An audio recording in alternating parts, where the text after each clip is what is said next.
So I figured it'd be easier to make a quick video to show you the rough kind of prototype design for the portal, if you like. And this, ideally, is how I want it, or how we want it to look moving forward.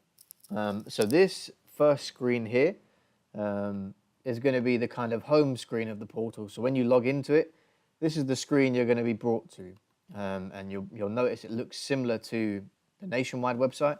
So you've got a box here, and we've used David and myself as an example here. So the logo has been redesigned, so it appears to be of a higher quality. We've got this need help button here as well, which basically is a URL. So you click on that, and it will take you to an FAQ screen, whereby there's the frequently asked questions, which should hopefully save people phoning us up. And I'll send I'll send you a copy of what the FAQ screen is going to look like and what it's going to contain. But I just wanted to give you an overview, obviously, of roughly what it's supposed to look like. Then over here, obviously, we've got the new contact part. It's got the phone number here if they have any major issues. So it's got this lock here because I just want it to obviously confirm to the clients that when they've signed onto here, it is secure. I know we're going to have that in the URL bar as well because of the SSL certificate, but it's just a nice addition, I think. So we've got this box here, and obviously it's got both names for the client, so applicant 1, which is me, and applicant 2, which is David. And at the moment, I'll be on the outstanding case requirements screen, which is why it's white. And when you click on any of these, they turn white as well.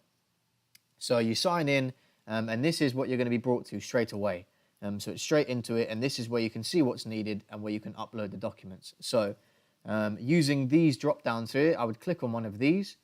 If you scroll down to the next one, this would then therefore expand. So proof of address from up here, I've clicked on this drop down, and it's therefore expanded.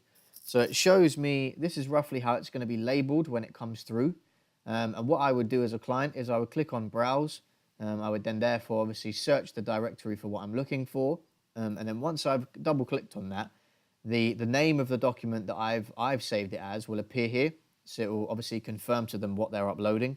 And obviously if they browse, for example, and they've selected the wrong document, it'll appear here and remind them that's not correct. So they then re-browse and find a new document.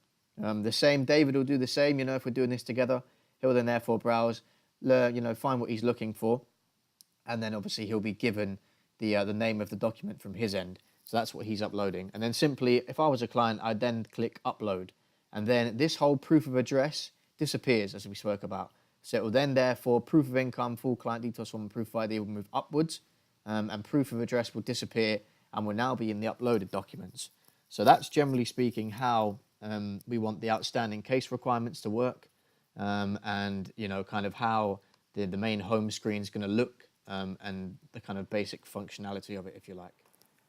We then come to the uploaded documents part of the portal. So, once I've gone through the kind of motion of uploading all of these documents, so I've clicked in proof of address, I've uploaded that, I've dropped down the next one, I've uploaded those documents, etc., etc.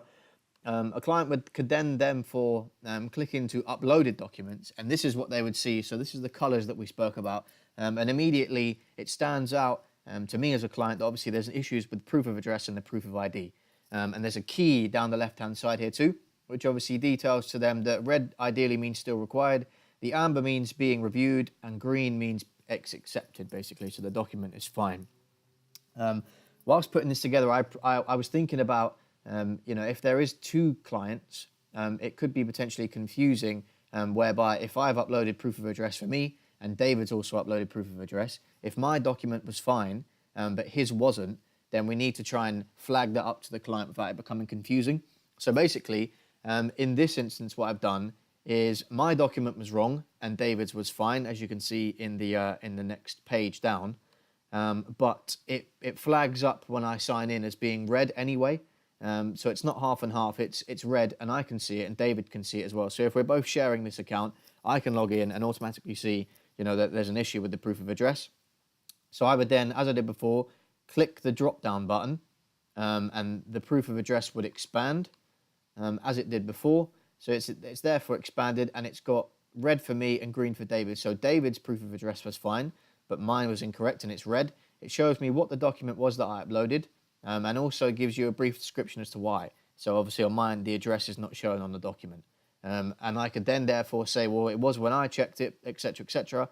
So I could then therefore click on the view button, which gives me a copy of what I've uploaded, and I can therefore see actually, yes, there is an issue there, and then I can then rectify that and get it re-uploaded back on the upload screen.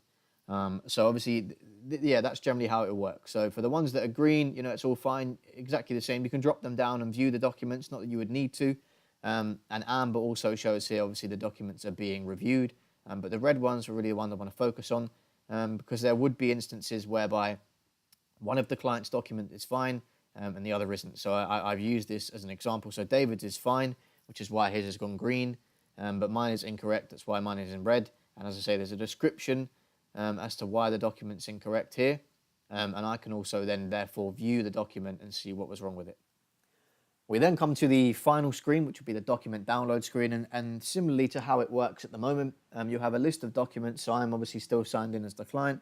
You'll have a list of documents, and you can obviously download them and do as you will with them, and then re-upload them to the case requirement screen.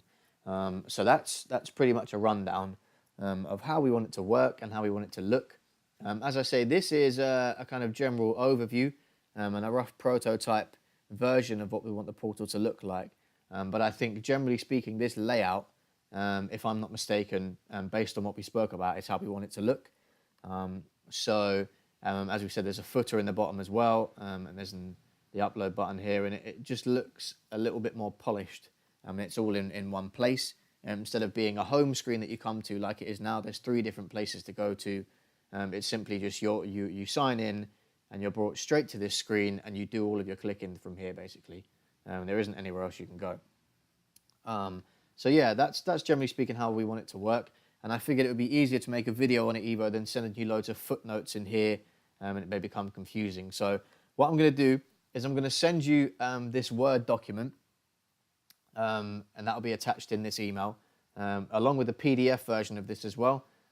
Just so I'm not sure if you'll be able to use any of the graphics on the portal. And also then if you can just let me know if you require anything else. I'll also send you over a copy of the logo, because as I said, I've remade this so it's of a higher quality, because the ones we had before aren't as good. So if you go onto the portal now, you'll notice that the logo in the top left is a bit fuzzy. So I'll send all of this over in an email to you, and obviously attach all of this and copy everyone in. And if there's any issues, just reply to me and let me know what those issues are. Okay? Thanks.